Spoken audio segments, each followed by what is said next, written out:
Hey, what's up, everyone? Welcome to the show. Welcome to the stream. This is Diagnose Your Chess. This is a weekly show that I do with Coach Chess and Chess24, where I invite a new student every week, someone I've never worked with before, and we talk a little bit about their chess. We go over their games, and I try to give my honest advice and opinions on how they should try to improve their chess. So today with me, I have Gustavo. Welcome to the show. Thank you. Thank you. Thank And you for having me. real quick, maybe you could let everyone know like your age and where you're from. So I'm 16. I'm from Puerto Rico. I've been playing chess since I was little, but I only got to about 1,000 online strength. And I got back to chess about a year ago.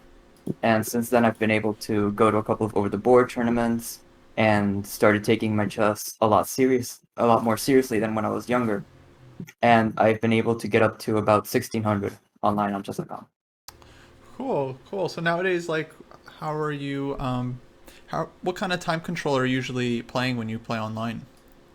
So usually I'm playing 15-10. I don't really like to play Blitz a lot because I feel like it makes me play worse when I'm trying to play seriously on Rapid or Classical. Mm-hmm. And I'll usually play about a game or two per day. And I'm also playing, at least recently, I started playing 60 to 10 games, so 60 minutes with 10-second increment Nice. once a week in a friendly league I created with a couple of friends of mine. Cool. So you're playing those like once a week. Nice, nice. Yes, once a week.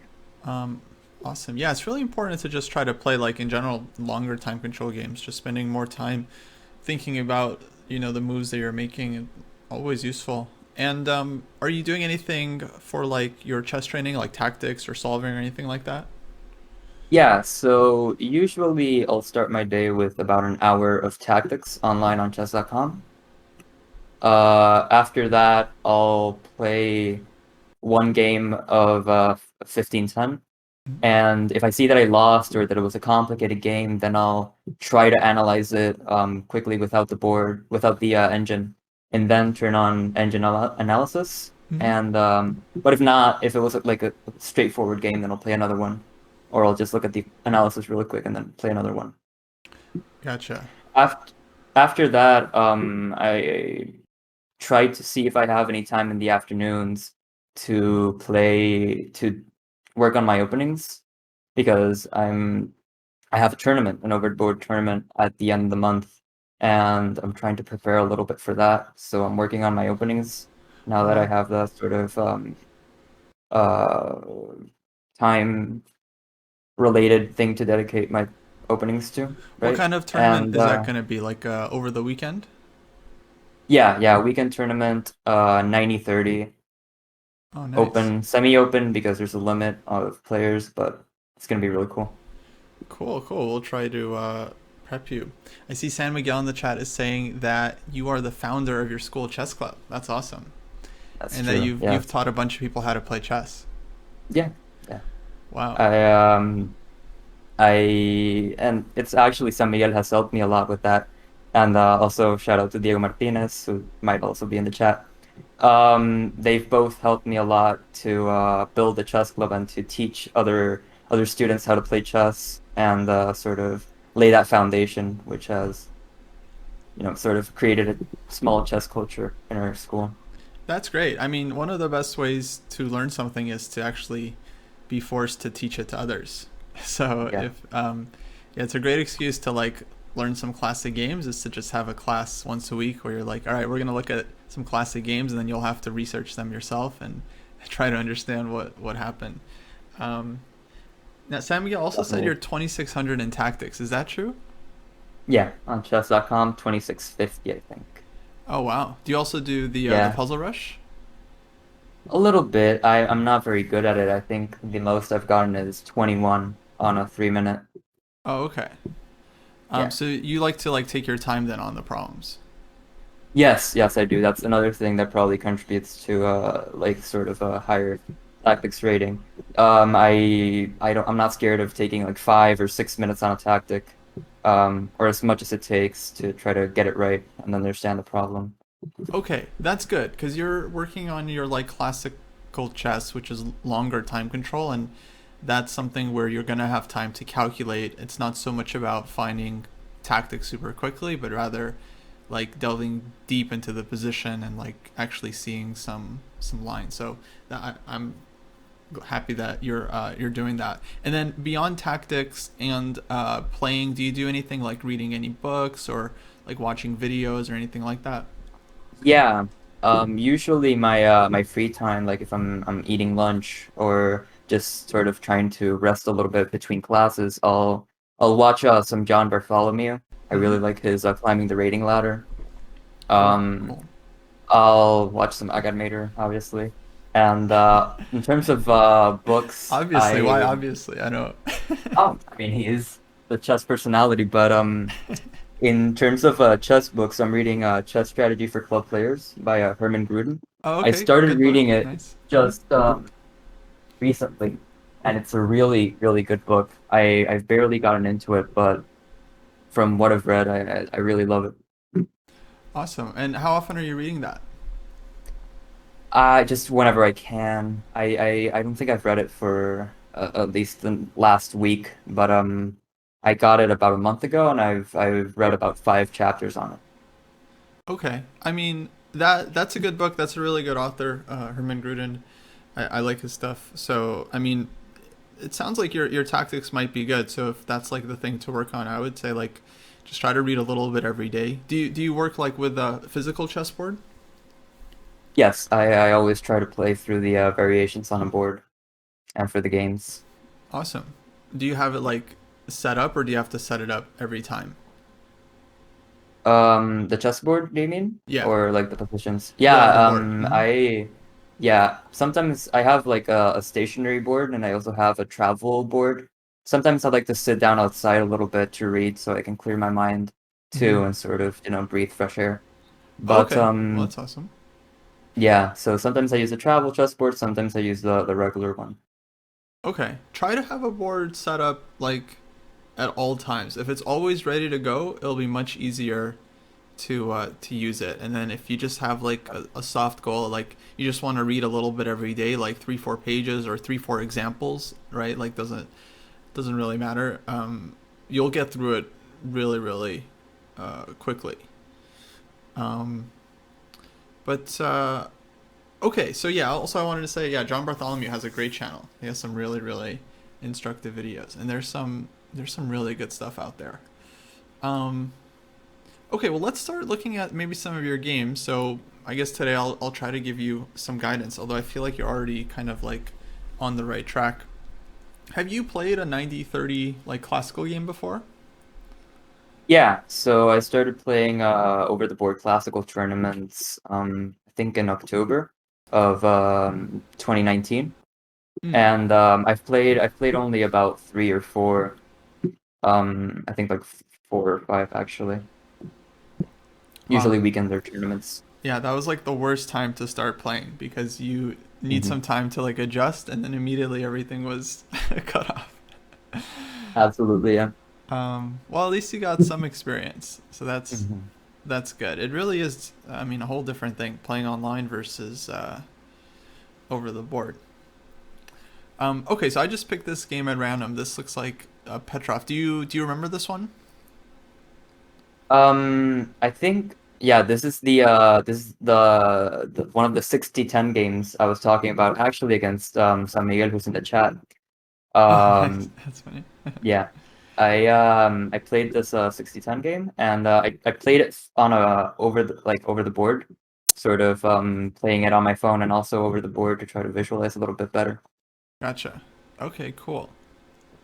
So, yeah. So, I mean, I'm guessing you already analyzed this game a little bit.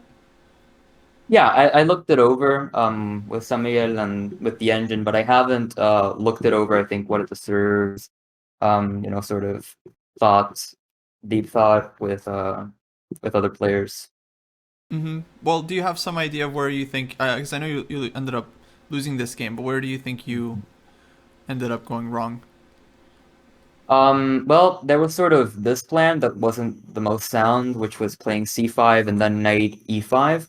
But I also hung a pawn, and I actually kind of wanted to talk about that because this was a 60-10 game, and it was a very simple blunder. Like, it was just a blunder that should have never happened, Hmm. which I think is something that maybe happens a bit in my games. Oh, I see. So he plays bishop f6, you Hmm. went rook e1, then just snap, snap, and takes on c5.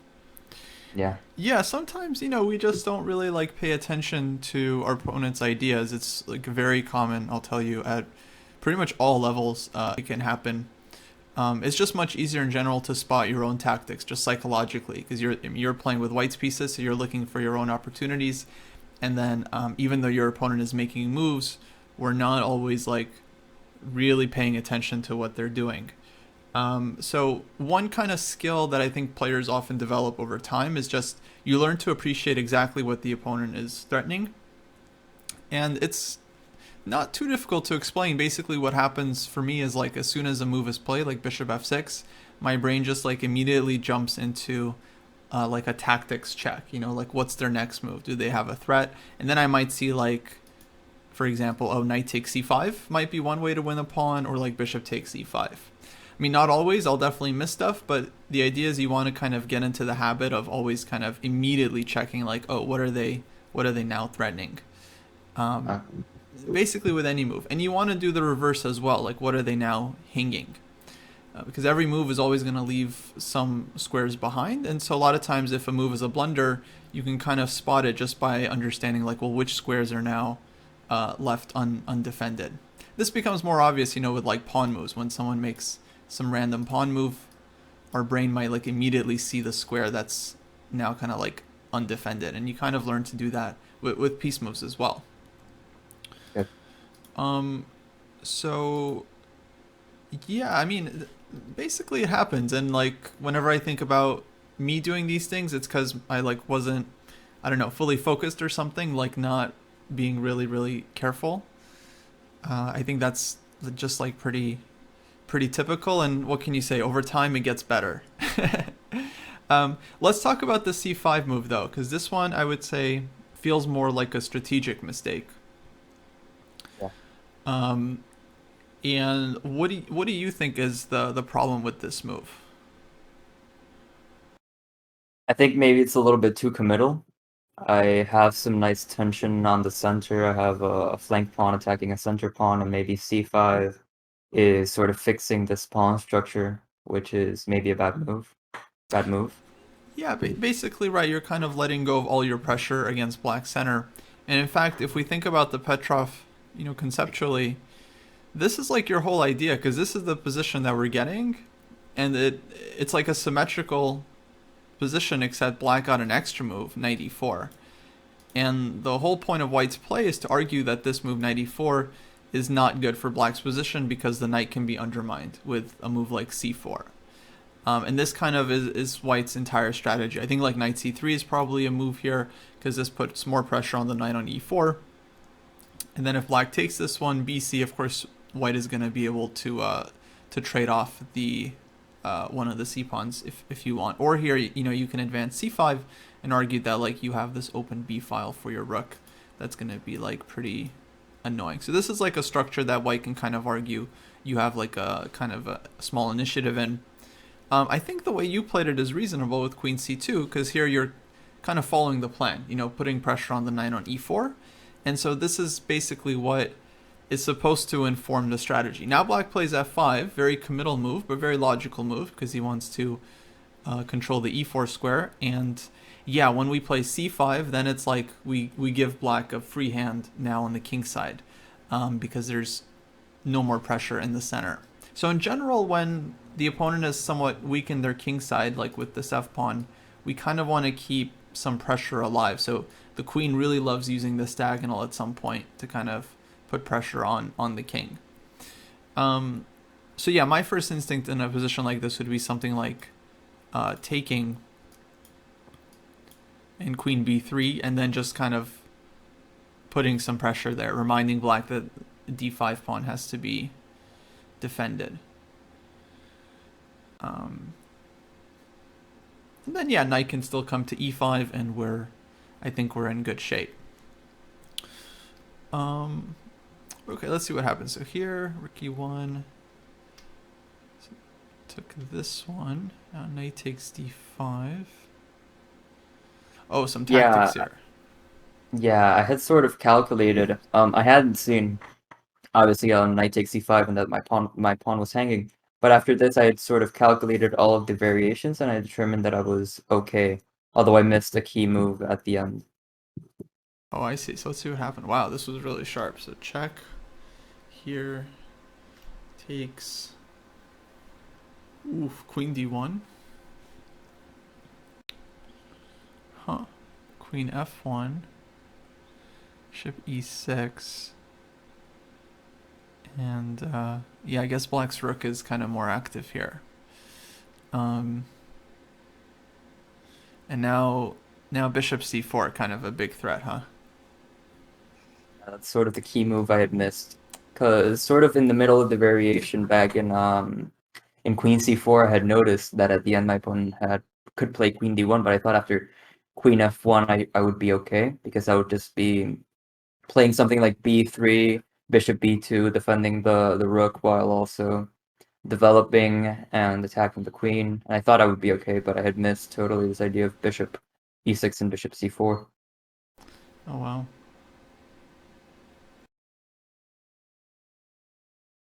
Huh. Okay, I'm just wondering. And if you play bishop e6, if you play b3 here, then what happens? I believe I had considered this move alongside with the move I played in the game, which yeah was f4. I think my opponent could sort of just take, and then after something like bishop b2, play something like queen c2 and attack my bishop. Mm-hmm. And that at the end I had nothing conclusive. My knight is still hanging on a8, and now my bishop is also hanging. So I decided not to go for this line. Yeah, I guess you're losing some pawns here. Actually, I realize you can also just take the knight right away. Then on bishop b2, get this like counterattack. And yeah, it seems like black keeps the extra piece here. Wow, yeah, it turned out really sharp. So this is like mystery. Got to go back and see. Like, wow. Um, it's a cool tactic. I mean, knight takes d5, knight on c5 is hanging. If queen takes, you have bishop c4. That's a nice point. Um, so knight takes d3, takes. You saw the check. King h8 takes. Just missed queen d1 at the end. Hmm.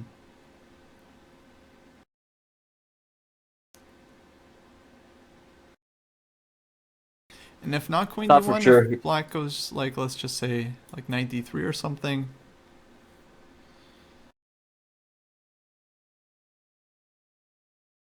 Um, I can't see knight d3 on my board, but I'll Oh, make the move. sorry. Freeze. Yeah, here I was just thinking I could maybe develop my bishop, and taking my knight on a8 is going to be a little bit hard because if I play my bishop, for example, let's say to d2 or something, I'm sort of, or for not to be in the way of the oh, I guess my pawn on e4 is hanging. Yeah, Yeah, I'm not sure. It feels this would be pretty dangerous for white as well, just because yeah. it might take black some time to win the knight on 8, but this is one of your pieces, right? So even if it's like out of the game, even if black doesn't capture it, that's still kind of a problem. So, I mean, we kind of just got mixed up in all the tactics here. Basically, it certainly happens, especially after losing a pawn. It's like at this point, what do you have to lose? The position's kind of busted, so you might as well try um, something complicated. Sure, there was queen b3 check as well, but I think it kind of runs into the same issues here. Like, if nothing else, black can just bring the knight back and still enjoy like a big advantage. So anyway, I don't want to spend too much time on any one game. Let me just find another one here. Always takes a second to load.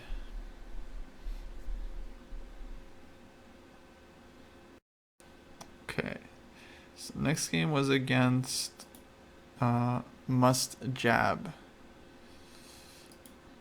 I believe that was just a chess.com game of 1510 that I played probably recently, at least in 2021. Okay, cool. Let's see. So we have some kind of weird Sicilian F3. Oh, brutal. Okay. I hope you took advantage of this one. Okay, queenside castling, queen c2, g5, nice. I might have started with h5 just to harass the knight on g3 a bit, but that's okay. Castles, h5. Do you remember this one? Yes, yes. I think actually this is a more recent game. I think this was only a couple of days ago. Okay, cool. Yeah, looks like you did everything all right here. Okay, queen d7. You're switching over. 4. g6.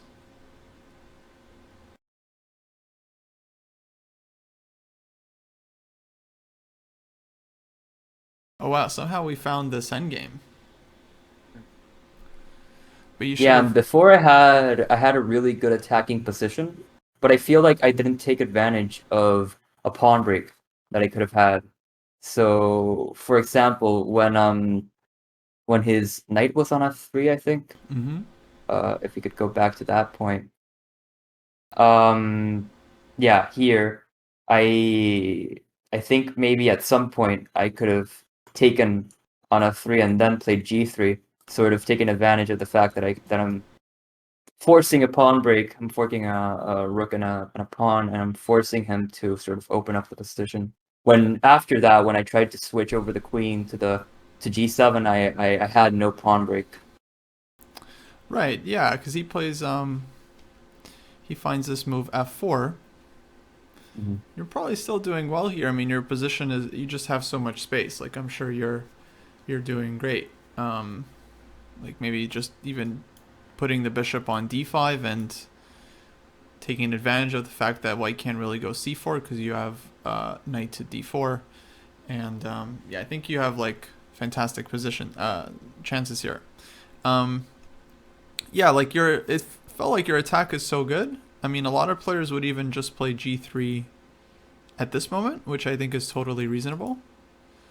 Um, because if white can't lock it up with h3, right, because of the knight on f2, then it's almost always a good opportunity to play this move because you're forcing the file to open, and this is one of the most, let's call it one of the most useful things for an attacker is just like open files. And then we want to play either h4, h3, or if the knight blocks on h3, then we'll have like f4, right, and bishop takes h3, and then maybe even like rook hg8 to kind of pile on the pressure. Feels like an overwhelming attack.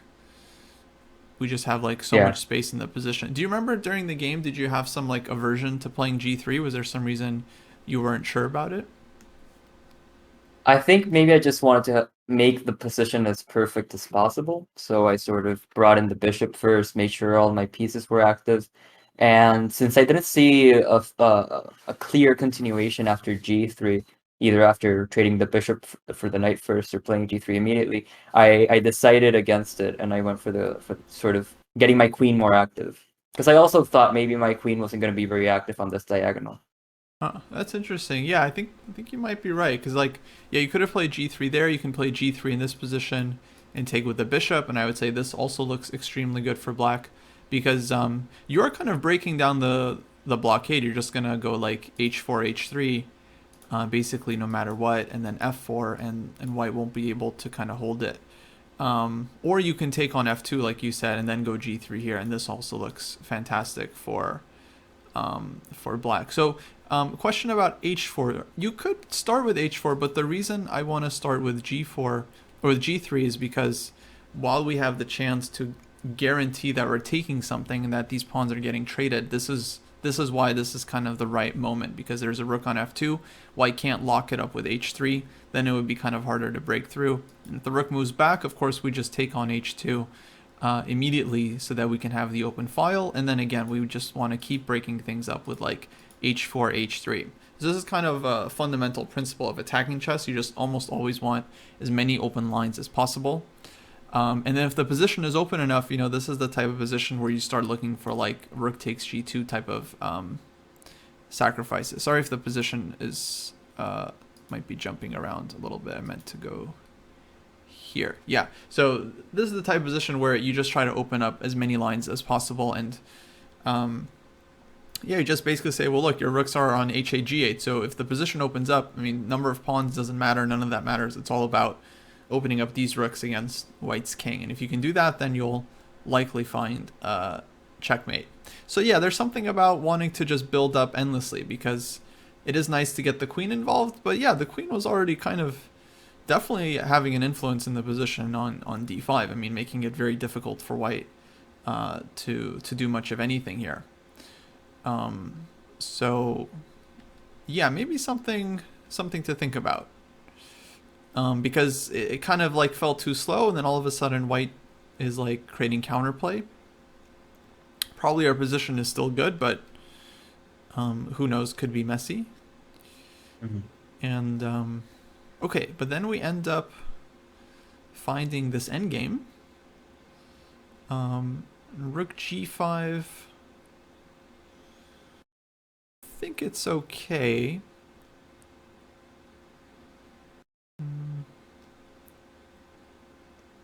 Maybe b6 was better in the position. Yeah,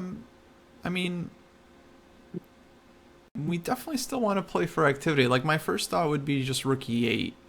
Just give the pawn with check, and then leave white with this position, right? And now white has to figure out what to do. Because you can still win, tactically when the queens are off the board. And if this rook gets to e1, that's like a very painful... These back rank pins are often brutal. Like, if there's no obvious way to get out of the pin, that's like a piece that white is eventually losing. So this can be worth a pawn, 2 pawns.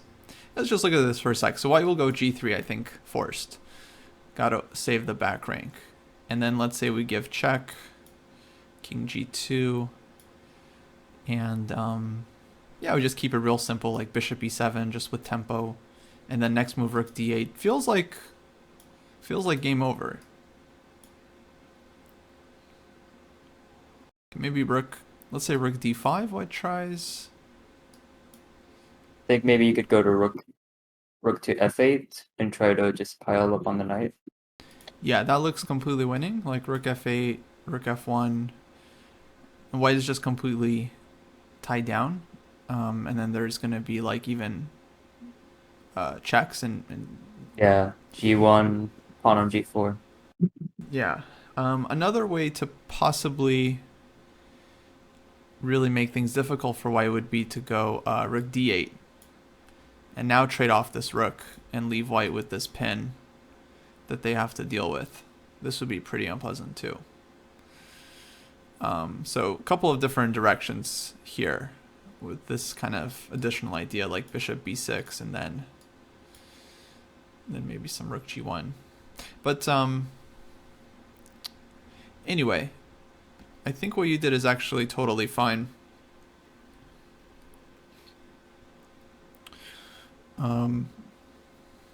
Oh, actually, there was king f2 there, so the rook kind of gets kicked around a bit. So yeah, I don't know about that last line. Yeah, I like your move rook f8 better. Yeah. Yeah, king f2, rook h8, king g2, and I can never win the h2 pawn, I think. Yeah, the rook actually loses. We're not in time. We needed the bishop on this diagonal first. So yeah, this one actually doesn't quite work. But this move, rook f8, yeah, white's position looks really, really difficult. But I don't think actually that's a big deal. I kind of like how you played it as well, because you just trade off white's most active piece. I like rook e8 a lot, just forcing getting the second rank. And now this is exactly kind of what we want, like just active rook, active bishop. Big advantage. Okay, let's see the technique. d2. I also wanted to mention that I was pretty low on time here. I usually spend a lot of time in the middle game or in the opening, and then I have very little time for my end game, which is why it's usually messy. I see. You have the like the 10-second increment, or Yes. okay, Yes. that's good. That's really helpful. Yeah, yeah, we totally kind of blew this one. I would imagine because of the time. But let's go back. Let's see what happened here, because this felt like we have really really nice position. Um, yeah, so b6 not really a great sign, just because like the pawn's not hanging on c5, and I get the instinct to just want to defend it, but like time's ticking, right? You got to get your king in to win the game. Or you can play like c4 and get your bishop in. This would be another way to kind of like improve your position. Or even b5, like b5, c4, like start pushing on the queen side. Because you have like such a huge advantage here with your rook on the 7th rank. Not just like your rook is more active, but your king is also guaranteed more active here, because white's king is just cut off. So you basically have like two pieces that are dominating. Even though your king is still back on c8, the fact that it has the ability to get out is huge, and it's going to start walking in. And of course your bishop here is going to be quite good, with pawns on both sides of the board, and the knight doesn't really have such like a safe square here. Knight is definitely a tricky piece in time scrambles, but objectively, yeah, like we have a lot of advantages here. So maybe it feels like we're being ultra careful. Whereas I feel like this is a position where we can kind of just walk in and win. Maybe this way actually would have been interesting. King b7, and then just entering on the dark squares.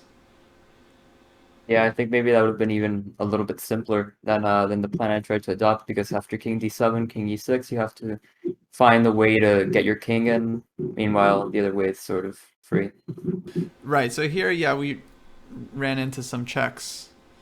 And then, okay, probably a time trouble blunder. That would be my guess here. Yes. Yeah, yeah, yeah. No, it happens. I'm sure you're still very close to winning here, like maybe rook e2 or something. Actually, your idea h4 here makes a lot of sense too, because if takes, you have bishop e5, and you create, after you take on h2, you'll have this really strong g pawn. So this, yeah, probably was a winning idea. And then if white doesn't take, either you can take on g3, or you can push h3 and then really, really pose a lot of issues for white in that structure.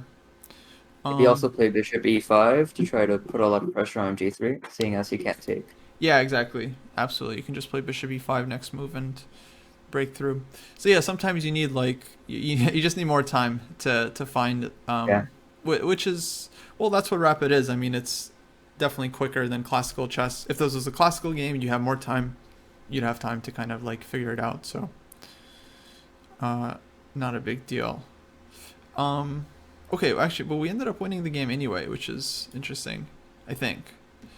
Let's see, take, because white basically gets out, extra pawn.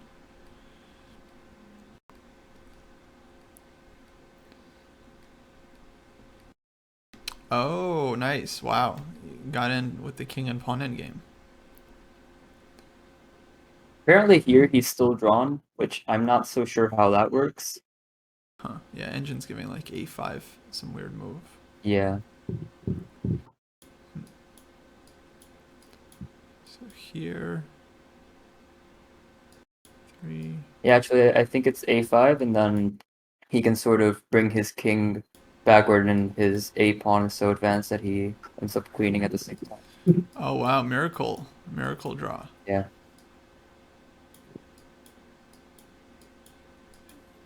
And oh, I'm sorry, king b7, king b6, here, and yeah, we draw at the same time. Wow. Okay, so yeah, we got a little lucky at the end there, but it happens. King f3, totally natural move for white, and now he's like a tempo too slow on this line.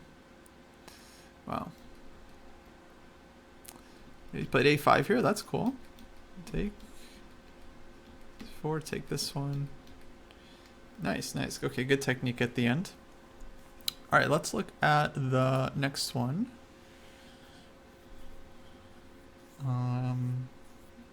Okay, this is your game against Math Matenen. So we're playing white here. Do you remember this one? Um, Not quite. I think this was early 2021. I think this was back in January. Oh, okay. Let's see.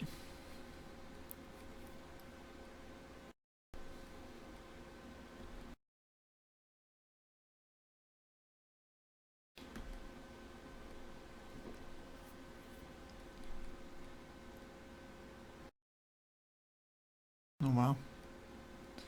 Okay, bunch of tactics in this game.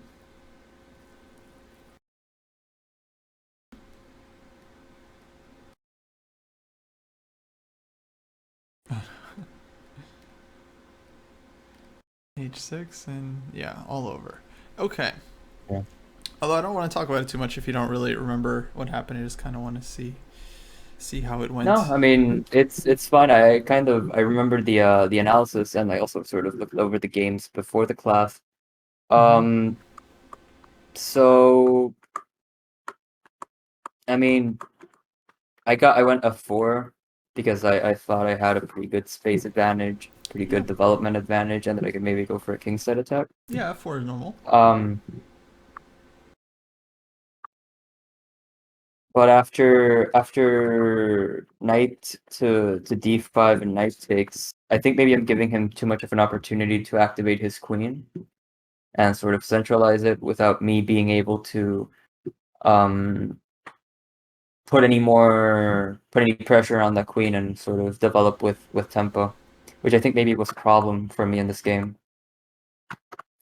Also losing a queen, but I think in this position after rook e1, I think my position is still okay, even though I'm down a pawn, mainly because he hasn't developed his queen side, and now his queen is in the center and is sort of subject to attack a little bit. Yeah, no, you still have some compensation here. Um, though in view of bishop d6, I don't know, maybe I would have preferred like bishop f2 because you still can get the rook e1 tempo here, but also on bishop d6 you have bishop g3. Yeah. Not really sure, but rook e1 here, queen f6, and then I guess you could have taken on b5 here. It's kind of it's a nice trick. Yeah, I hadn't seen that.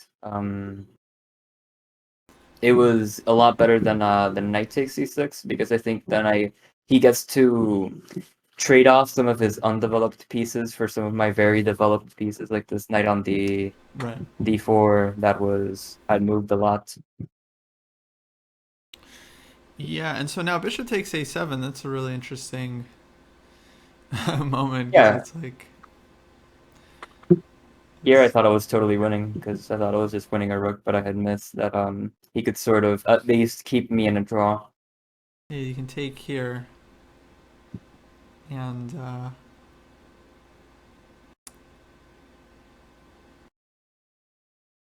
yeah, now this is one of those tough positions where you have like a million moves and it's like hard to know what to calculate. Yeah, Um, especially sort of in a rapid game where I'm already a bit down on the clock because I've had to calculate a lot. mm-hmm. It's hard to determine. Right.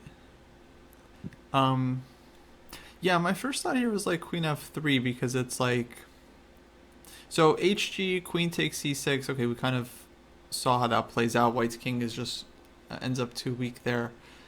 Queen f3 is a nice move because it's like you don't take on b8 until black starts taking some material as well, and then you hold on to this kind of like more important light squared bishop. So I'll show you guys how the game went. It was hg, queen takes, bishop takes here, and yeah, basically like very difficult position for white. Like already bishop b7 is quite annoying. Black tried queen b6, which was also okay, and then after king f1, like this was a deadly attack. I guess you could have done something different here, like king G3, g2, I G2, guess. sorry. Yeah. Yeah, because king h2 we run into queen f2, so probably king g2. Um, and then I mean the position is still messy. Like black can just take on b8 and and he has like a bunch of compensation for the exchange. Maybe white is better, but it's difficult. So yeah, we often want to look for some kind of like stabilizing move, like a queen f3, because then maybe we get the queens off the board, and as long as black's rook on b8 is hanging, we're kind of know like you're never going to be down material here. Like bishop takes e1, we can maybe take on f6 first, take on b8, one of these moves. Let's try this. Then feels like it's kind of safe for you. Yeah. But okay, yeah, these decisions are always tough, especially with limited time.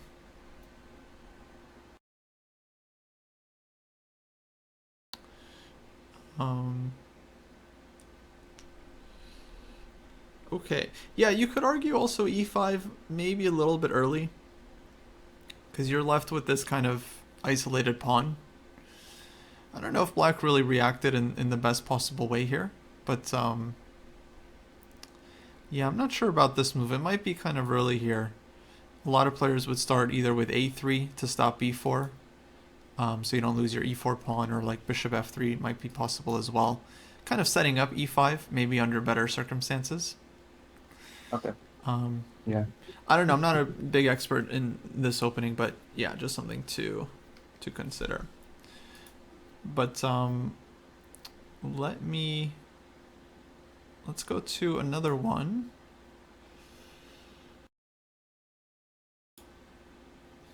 Because really this is about just getting a sense of your play, not really like having to analyze every single game to death.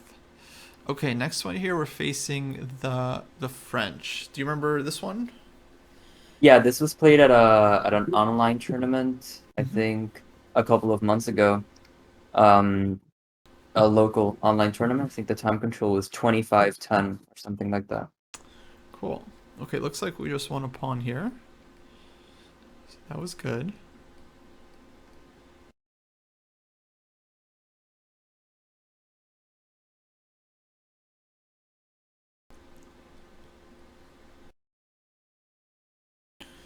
Okay, get these double pawns, doesn't really matter.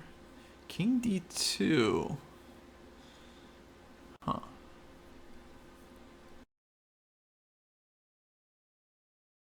Alright, we traded off the rooks. We'll get back to this. King d2 definitely strikes me as an odd move. I get that you're trying to stop rook e2. But a lot of players would notice like rook e2 is not really even a threat because of black's back rank. Okay, yeah. Right, because like rook e2, you can meet that with knight f4. Or knight c3, and black would have to go back. I don't know, it seems wrong to kind of get in the way of your own rook, just my feeling. So what other way do you think I should proceed in this position? Yeah, that's a good question. So maybe maybe a3, b3, or even both, just to kind of slowly get some space on the queen side, and then you don't have to worry about your back rank, and your king can kind of advance as well. Yeah, another possible idea would be to like just bring the knight back to e3. And then you just kind of shore up the rook, and then you just control this one open d file. Okay. And then again, just kind of slowly advancing on the queen side, because you're basically winning this on the queen side, because you have an extra pawn here, right? Potential passer, and then your king is also much closer to the action, so it's like you have an extra piece basically. So as long as you just keep the situation under control, like basically should be winning this one pretty handily. The double pawns are ugly, but hard for black doesn't really have time to do anything to them. So king d2, I don't know, it's probably fine. It just kind of strikes me as going in like slightly the wrong direction, because now your king is on e2, like defending your weaknesses, but it should actually be on your queen side supporting your pawns, I think. Okay. Yeah. Okay, but then you make absolutely correct decision to trade rooks and simplify into this knight endgame where you have extra pawn and just huge advantage. King comes in, So now I feel like you're in control. But somehow... Oh, wow. Yeah, we kind of get into trouble here. Yeah. Wow, so this turned around very, very quickly.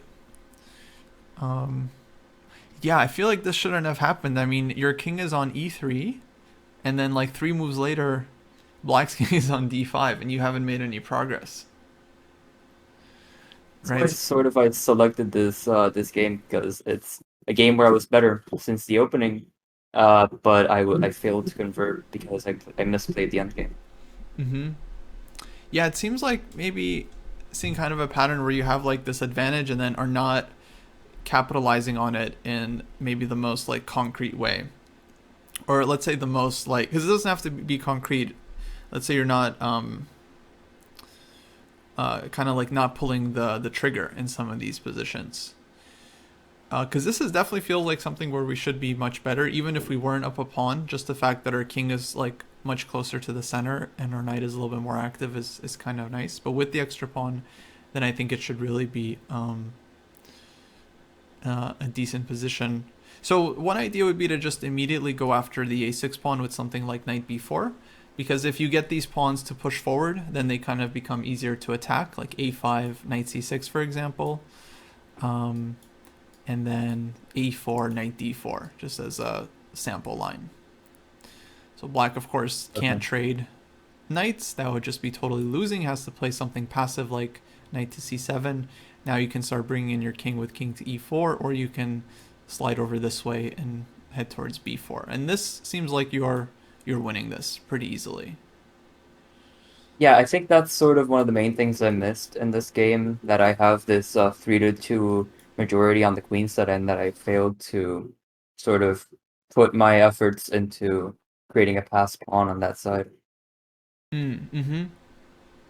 Yeah, that is kind of like our winning plan here. Basically, just making a pass pawn, either trading knights, winning the king and pawn endgame, or making a pass pawn and converting that. So another very logical move here after king e8, because it seemed like what happened was like you couldn't play king d4, and then king e4 you don't really see like where the king is going.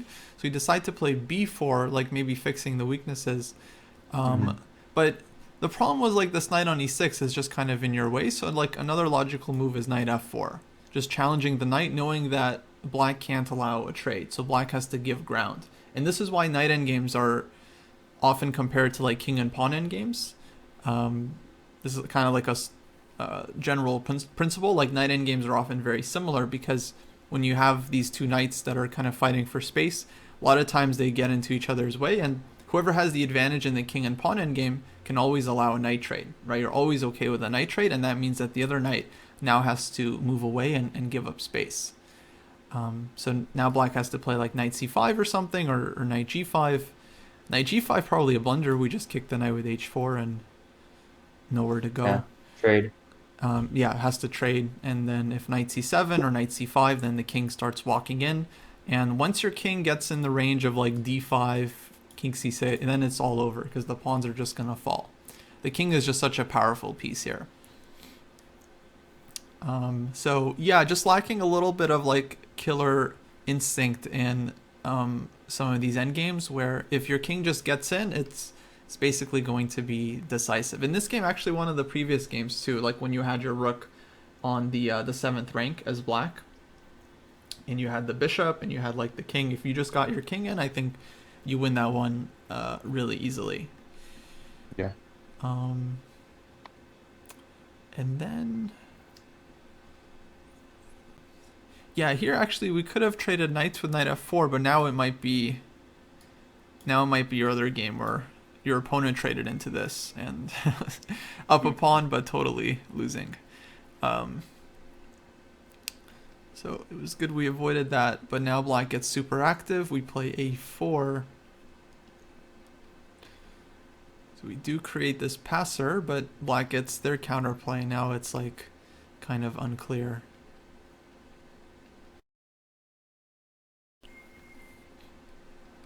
Yeah, and after that, I just missed a knight fork where he would Mm-hmm. sort of get rid of one of my queenside pawns, and I'm absolutely lost here. Yeah, yeah, knight is just stuck. Um, Looks like his technique was good. Okay, yeah. So basically, they're just kind of not going in when we had the moment, but otherwise, like a very very well played game, I thought. So yeah, you are playing solid.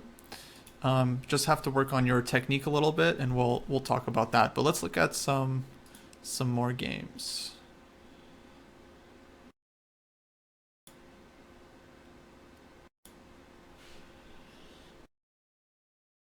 Okay, next game we're playing white. Is this your main repertoire, Grand-Prix attack? Yeah. Cool, cool. Okay, and do you remember this one? What was the time control here? Pretty sure this was just a 15-10 game. Gotcha.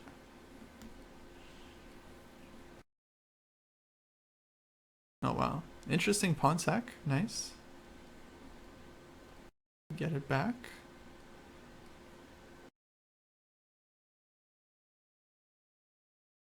We won the piece. So yeah, good tactics here. Our queen is hanging. I guess could have taken as well, actually, just simple. Knight takes, take on e8, let's say.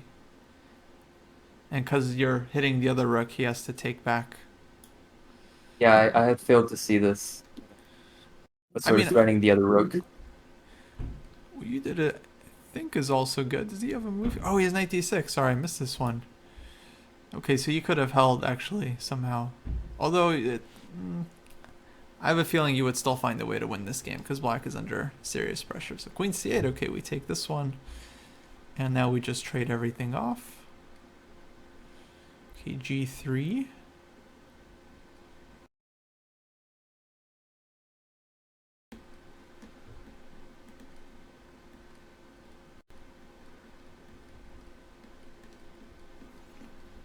Mm-hmm. Oh, wow. Oh, no. We blew this one. Oh, no. Okay, I'm glad you sent me this game. You know, Gustavo, a lot of people that come on the show, they try not to send me their embarrassing games. They try to, like, they curate them. But I'm glad you sent me this one because this shows exactly the problem. You are, like, completely winning. Yeah. And then as soon as you realize you're winning, you start making, like, these really kind of like passive moves. Actually, like g3 was already like totally unnecessary. Like you can calculate rook e1, you're threatening the back rank, right? You're 2600 in tactics. So start with this move, you know, Yeah. and then force black to like weaken their back ranks or to weaken, you know, h6 somehow, and then, you know, and then you'll find knight h4, like the pawn's not even hanging. I mean, you have like a million ways of winning this position with the extra piece. So I think we're being really, really cautious. Even if you're low on time with the 10-second increment, it should be enough to find like a reasonable move that's not like ultra passive. Because it feels like you are kind of going into like turtle mode. Like here, like with queen e2, like there's not really a whole lot black can do to you. You know, a lot of players, they just play king f2 here.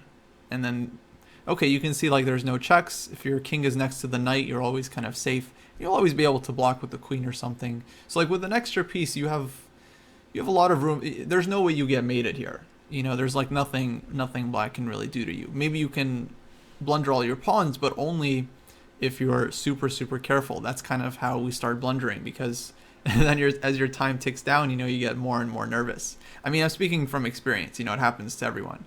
Um, but yeah, we got to be more decisive.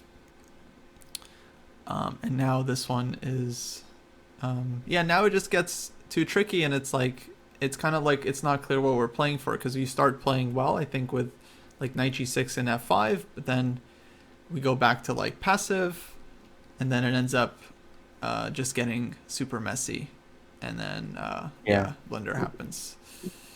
I sort of fixated on this idea that I was gonna play something like not queen d5, but just the mate in general on f8 with the queen, the knight, and the pawn. And I failed to realize that in this position, you know, just queen d5 would be a winning pawn net, king and pawn end game with the knight.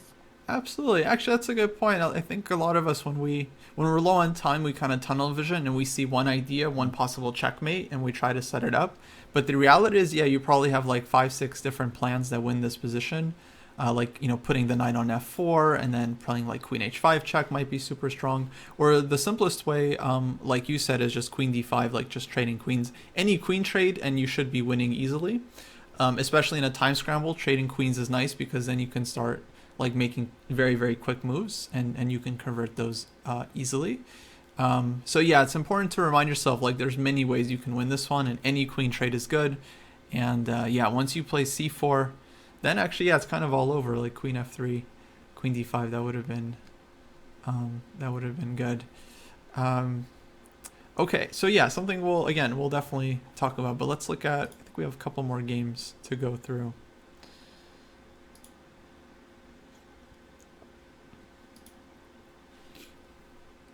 Okay, next one, you are playing white.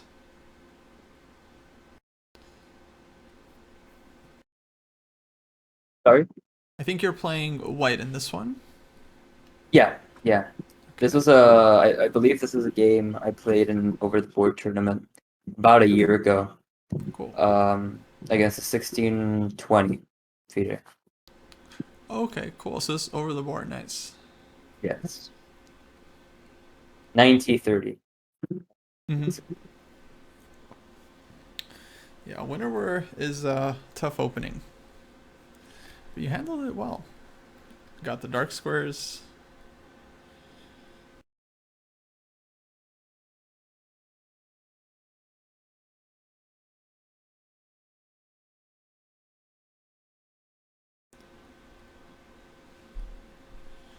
Oh, but he has some counterplay.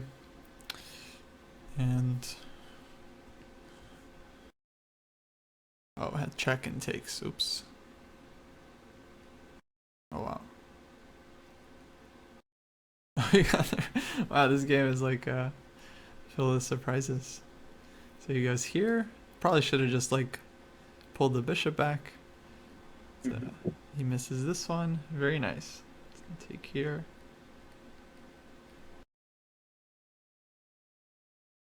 Okay, now you get your king to safety.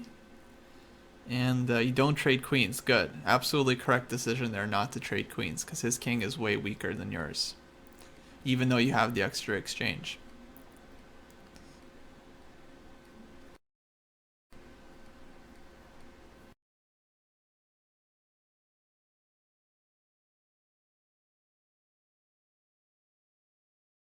Wow. Crazy game. Nice, nice. And then 2 queens always stop the checks. Cool. Wow, what a crazy game.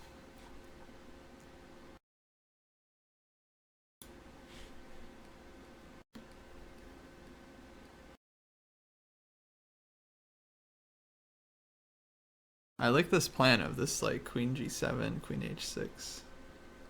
It's so fun. Yeah, I I was surprised over the board that I could sort of win the exchange kind of force. But after an analysis, I realized that the exchange isn't worth that much in this position. Mainly because of my weak f2 pawn. Yeah, unfortunately, black ends up getting like a ton of compensation for it, so maybe it wasn't even the best thing to do. Although I do think here you are solid enough. Maybe the bishop should have gone to e2. This is kind of a typical way of trying to defend against the knight on e5. Oh, sorry, I'm looking at a different line here. I was looking at this one, but yeah, this was like the ultimate like don't trade queens game, because you avoided it here and then you avoided it later as well. But yeah, I don't know, maybe. Yeah, of course there are other ways of playing the position too. Let me check out this last game.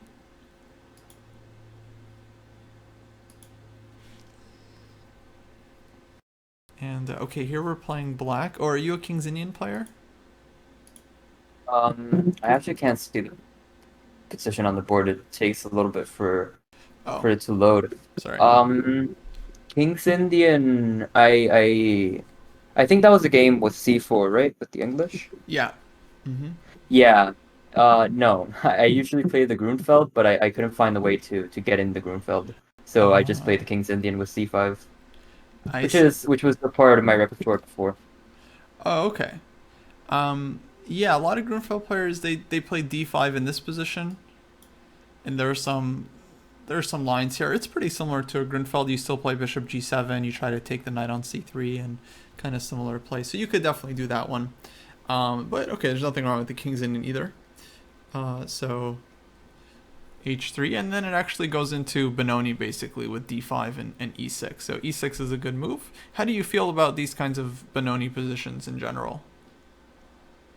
Typically, I like them because I usually play the dragon with black, the Sicilian dragons. So I feel very comfortable, very at home with the sort of c5 pawn and the fianchetto dark sword bishop. Mm, That's mainly why I used to play the c5 King's Indian, but I changed over. I see. Why did you switch?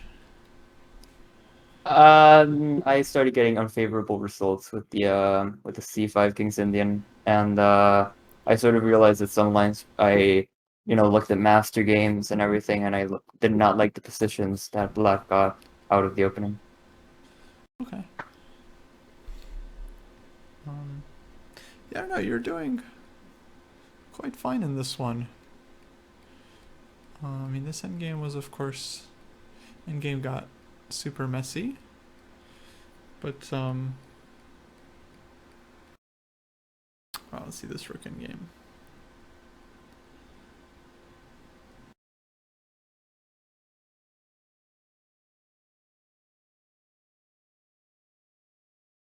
Oh, nice. I took that one. And then, oh no, you got to bring the king back.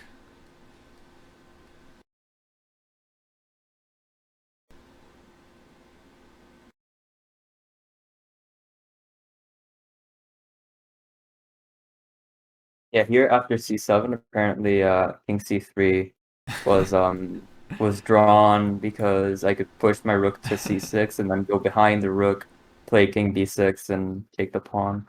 Amazing. Yeah. Amazing idea. Yeah, I wouldn't have found this one either. At least not in a blitz game. Um, oh well. So let's go back though. Actually, I really liked your position. Like bishop g5, queen b6. He gives up the dark squared bishop. Um, and then you went for this. So you actually end up winning a pawn, but like he gets some counterplay. Yeah, my queen side is very underdeveloped, Right, right. So and I I feel don't like know. development also isn't very natural for me. I mean, my late squared bishop, it's very hard to see where it's going. If it goes to D7, it's blocking my knight. If it goes to F5, it's gonna get kicked away with G4. My Mm-hmm. knight is also sort of kind of clumsy, I think. Yeah, that's one of the problems with this position that can happen is that your minor pieces fight for the same squares. Although trading off one or two of them usually makes this task a lot easier. So in this case, you can develop the knight like knight to a6, knight c7, or knight d7, knight e5, or knight d7, knight b6, and then the bishop can come out. So I do think you actually have a good version here. This is okay, although my instinct in this kind of position would be not to give up the dark square bishop, for kind of like, because it's not like a healthy extra pawn. You have to deal with some initiative, and instead maybe playing for this like a6 b5 plan. So like on queen c2, maybe like a6 first to cover the b5 square, white castles, and then like queen c7. Then you try to play b5, or you try to bring the knight to like d7 and e5.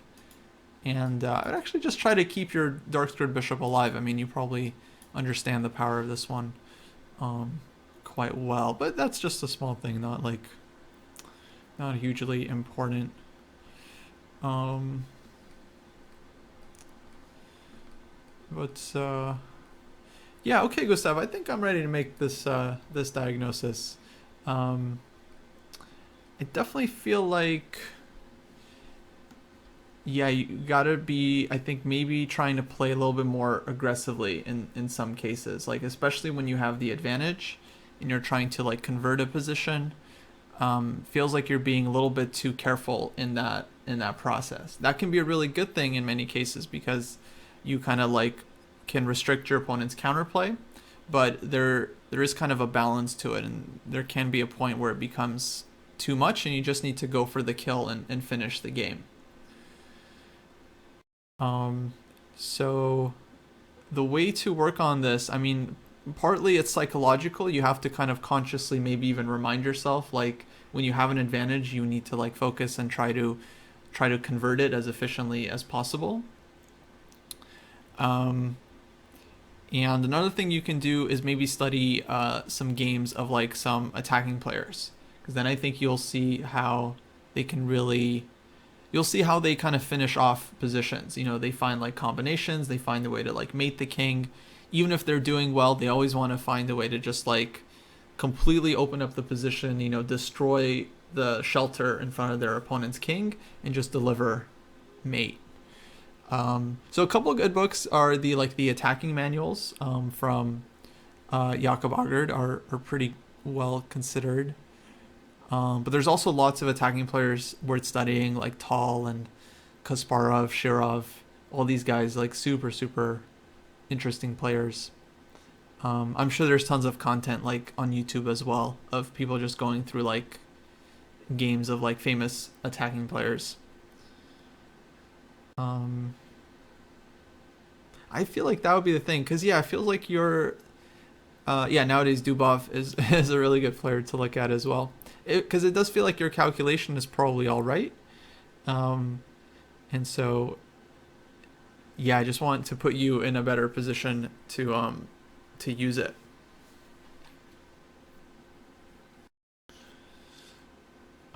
Does that kind of make sense? Yeah, yeah. I sort of noticed when picking my games that I usually tend to have a really good position and then just not be able to convert it because I get too passive. Right, right. And yeah, I mean, another thing you can do actually, I think is really useful is it would be to actually watch some high level blitz players and try to pay attention to how they convert in the end game, because you have all these guys like, you know, Hikaru and Danya that are like super fast, and even when they have like 30 seconds left on their clock or a minute left, they're still converting these like tricky end games and finding ways to win. And they're not always winning. They don't like play perfectly, but you'll kind of see what ideas they look for to finish the game. And you'll see things like them just bringing in the king, like rushing the king and rook end games, trying to activate the king in every position, trying to create passed pawns, trying to, you know, sacrifice a pawn so another pawn can break through. So you'll definitely get some ideas in terms of technique and the conversion and how to finish off a lot of these games.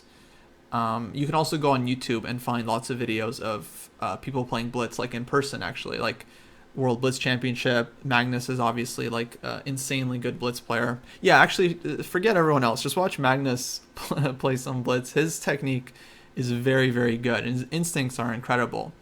Maybe that could be a fun project for you. Like watch some of his Blitz games and then go and analyze the end game and see like, did he play it accurately, or did his opponent, you know, miss some defense, or what happened there. I think that would give you some really good insight in how these players often, because they're not trying to just convert the end game, they're trying to convert it quickly in a lot of cases, because they of course just don't have a lot of time left on their clock, and so they don't have time to calculate something complicated. They just have to find a very practical and natural idea. Yeah, I actually kind of wanted to talk a little bit about that I think maybe might be a problem. And funnily enough, I learned it from Chess Strategy for for Club Players. He says that when you're in an end game, you shouldn't necessarily look for moves like for calculate a line. You should look for plans and Mm, sort of compare plans and try to decide which plan is best, which I think maybe could have a lot to do with my conversion. And also, um In terms of like blitz streams, I believe Naroditsky has a series on YouTube, Speedrun to 3000, where he sort of plays blitz games against categories from, lower levels, my levels, and sort of tries to go up to 3000, which I think maybe could be helpful in that sense. Yeah, absolutely. I think those videos are really instructive. That's a good point about like the end game and thinking about how to convert it. It is very useful to get, let's say, like a schematic picture of what you're aiming for, because then yeah, it's like you don't really have to calculate move by move. You just know like, okay, you want your rook on the second rank, you want to pass pawn, you want an active king in the center, you want to bring your knight to this outpost, or you want to bring your bishop to this diagonal.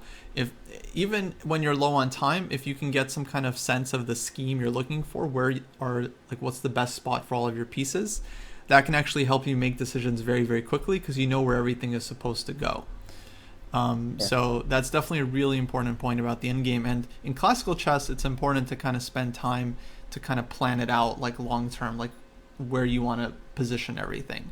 And then over time, you'll build up these instincts. Like you'll just kind of know exactly where everything needs to go, what your pawns should do, which squares you need to control, whether to put them on the same color of your bishop or opposite color, or which weaknesses to fix. How to create squares for all your pieces. This will kind of just become like second nature once you have enough of this experience.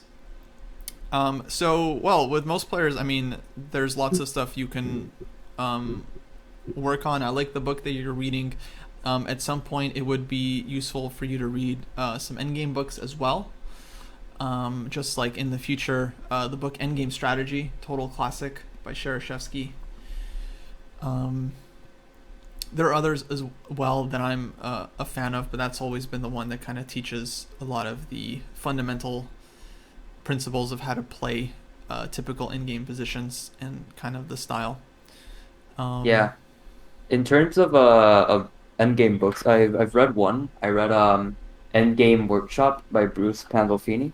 oh, cool. I don't know if you recognize it, but that's sort of the only thing I've studied, and I studied it a couple of I actually think it was like about a year ago, Hmm. so I should maybe get on that.